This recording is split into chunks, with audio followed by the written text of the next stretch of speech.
кто-то сказал, что я теперь все время буду писать только про Сэма, и он был прав, наверное. И если это упоминание будет слишком частым, я буду счастлив, значит я папа классный. Да нет же, я опасный рэпер с улицы. На моих тусах тонны запрещенного дуются, и тут сюсюкаться не собирается никто. Я расскажу о новом знакомом, он очень крутой. В один прекрасный день, не помню, среда или вторник, в нашем доме появился новенький. Мы с женой долго ждали прибытия важной персоны, парились, боялись, что его что-то не устроит. После долгой дороги он, видимо, сильно устал. Он много спал, и меняли цвет его глаза. Потом ползал, потом встал, потом пошел, потом что-то сказал на айпаде Тарзан. Меня выселил из комнаты, отправил в зал, потом позвал себе няню, она живет теперь с нами. И все стало крутиться вокруг него. Куча людей, куча странных предметов, очень много всего. Иногда он орет, и непонятно, что он хочет. Бывает плачет, но чаще всего хохочет. Так вот я о чем, он стал душой компании, и мы с ним угораем, несмотря на то, что он маленький. Если бы кто-то книгу написал бы про то, как стать супер папой, я сразу таким стал бы. Или хотя бы показал мне, как бы.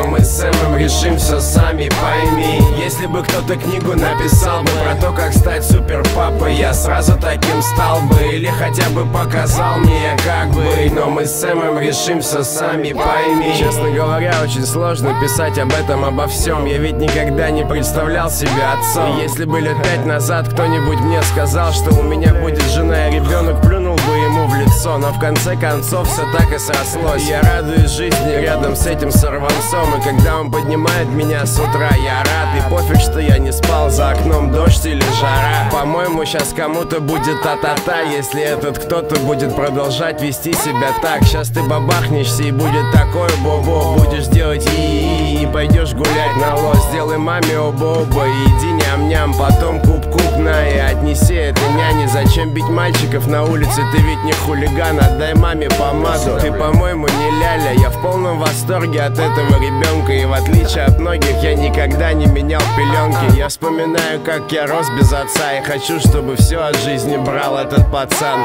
Если бы кто-то книгу написал бы про то, как стать супер папой, я сразу таким стал бы. Или хотя бы показал мне, как бы. Но мы с Сэмом решим все сами, пойми. Если бы кто-то книгу написал бы про то, как стать супер папой, я сразу таким стал бы. Или хотя бы показал мне, как бы. Но мы с Сэмом решим все сами, пойми.